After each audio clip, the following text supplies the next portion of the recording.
Today we're going to talk about these LED lights that the good folks at LOYO sent me for the Jeep XJ. So let's take a look. Let's get started. Okay, and the LED light kit here by LOYO, L-O-Y-O. I'll leave a link in the description so you can check these out for yourself. These are your 7 5x7 lights that go in the Jeep XJ or MJ or other vehicles of that era. You can see that right here. They show it on a semi truck. This comes with a pair of lights, and it says light with EMC. Now, what does EMC mean? So after looking that up, EMC means electromagnetic compatibility.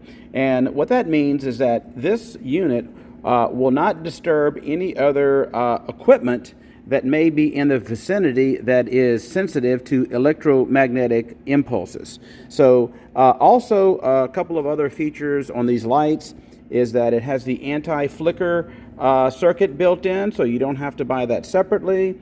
3,500 lumens, which is a 25-watt draw on low beam. The standard bulb, that halogen bulb in an XJ, I looked that up, draws about 35 watts, so this seems to be a little bit less. But they're also a little bit more on high beam. So anyhow, 50,000 hours lifespan, pretty long lifespan. Daytime running lights, it does come with that in this circle area, I think, or maybe, I think this is the daytime running light and that's the blinker. We're going to find out. 15-watt draw on that, and the turn signal, which are these, are a 5-watt draw. So let's open it up and take a look. In the box, we get the wiring instructions. We will take a look at this in a minute.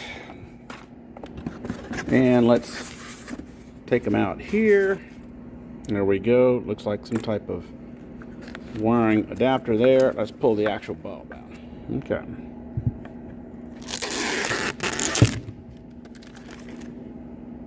Okay. They are quite girthy, so they do feel good. A plastic lens. It does have the DOT Department of Transportation little insignia thing right there, and part number. And on the back you can see it has the cooling fins, a moisture release valve, and here are the connections. Usually the connections here, this is for your main lights, and this probably is for the turn signals and what have you. Okay, according to the owner's manual, the daytime running lights are one of these, and the turn signal is another. The funny thing is it does not tell you what color that it is. So let's see if it says it on here. High beam, low beam, ground. That is on the when to use the H4 connector. Anyhow, it tells you how to get rid of moisture and condensation. There's a vent valve here. It looks like you can remove the vent valve and so forth. Okay, so here we go. Turn signal. The daytime running lights are here. Low beam has the nice flat.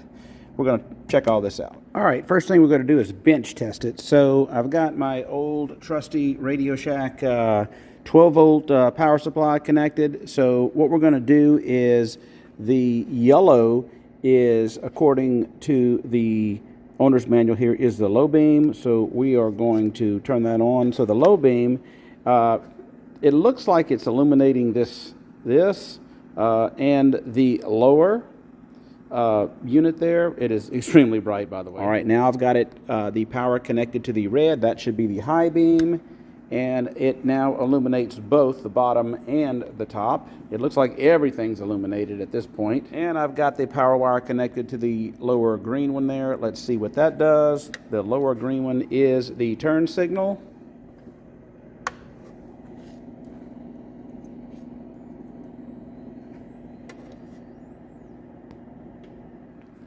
Now, one of the issues with the Jeep XJ and MJ is the depth of the headlight bucket. And you see this is pretty thick here and here, so this may give us a problem with that headlight bucket, but we're going to get them installed anyway. Now, one of the issues with the Jeep XJ and MJ is the depth of the headlight bucket. And you see This is pretty thick here and here, so this may give us a problem with that headlight bucket, but we're going to get them installed anyway. All right, this is a 2000 model XJ. So first thing we got to do is we got to take out these two Phillips screws on the headlight bezel area.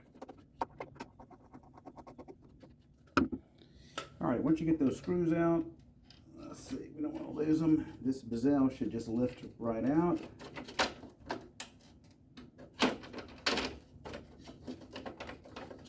Oh.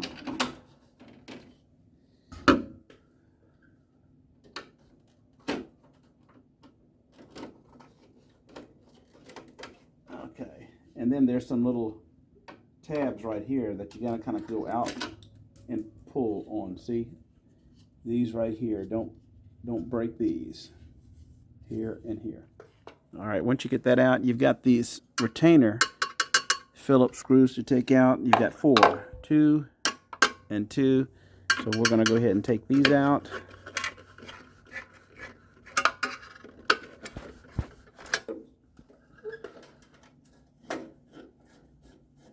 Okay, once you get all 4 of these out, be careful because your headlight's going to fall out. All right, so let's see. Come on. Okay. So, got the ring off. And this headlight should come right out.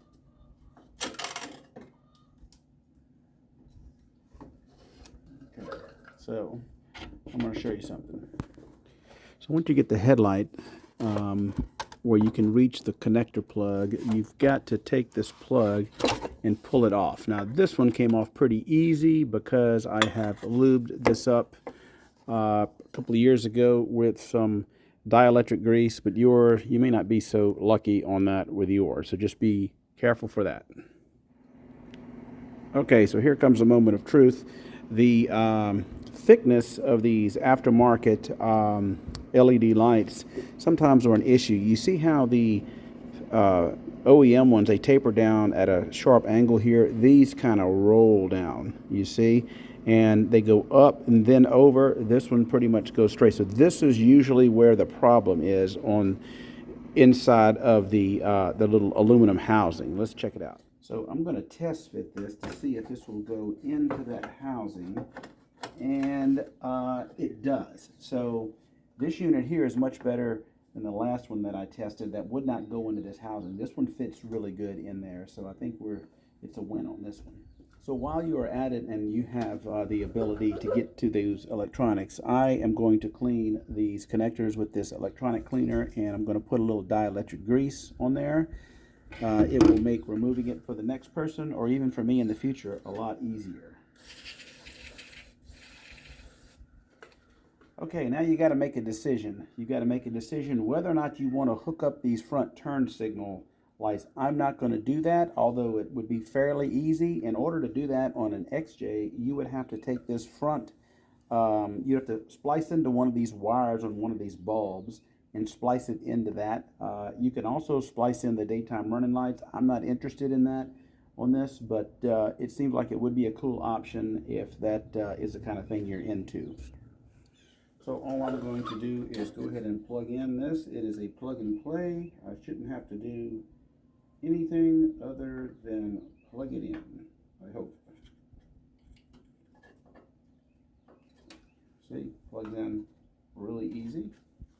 Okay, this is plugged in to the factory wiring harness. I will leave these unconnected, but these are the ones that you would connect. If you were to use the turn signal option, you would have to splice into those wires in there.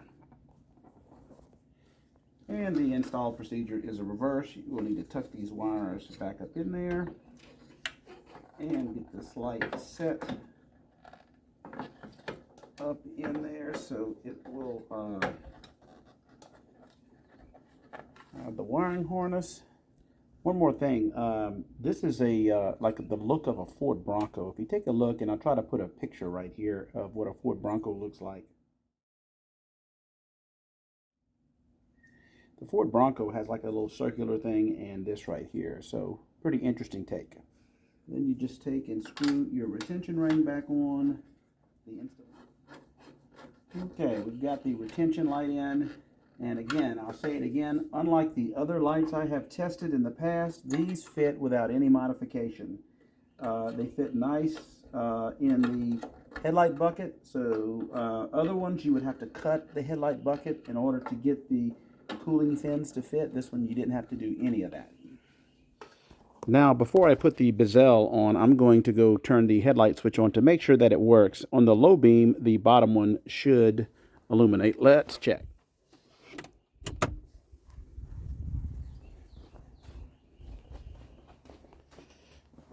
Okay, there we go. All right, so remember these little pieces here, make sure you get them in the grooves. And then we'll put our screws back in.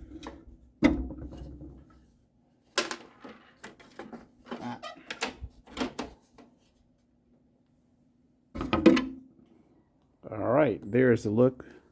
Installed, not installed. Let's go see what they look like when they are turned on. All right, so turned on low beam, standard low beam, high beam, standard high beam. Now, I'm going to have to show you at night so you can see the difference. I'll put a picture of what both of them were when I had them, the original ones, shining against the shed, and then I'll put a picture of the new one shining against the shed. Let me go ahead and get this one changed. All right, here's the XJ with both of them installed. Interesting look. I'll have to wait till tonight to see what how they perform in the darkness, and then I'll give you my opinion.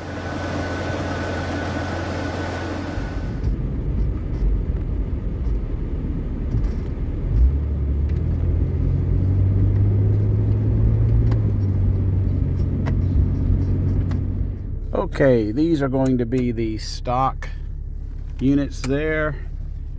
You will see where the light cutoff line is.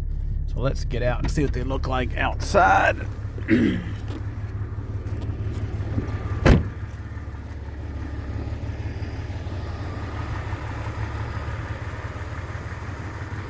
Again, the stock units. All right, let's go put the new ones in. All right, so there's the cutoff line. You can see it's got a definite cutoff line. These things are a lot brighter than those factory halogen seal beams. In fact, the film doesn't do it justice. So anyhow, let me show you what they look like from the outside. Oh, by the way, this is high beam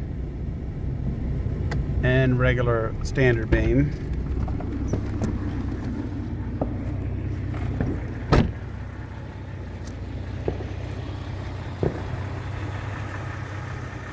It's really hard to see them in the film. In the film it looks completely bright, but if it's not the film, you would see the circular headlights.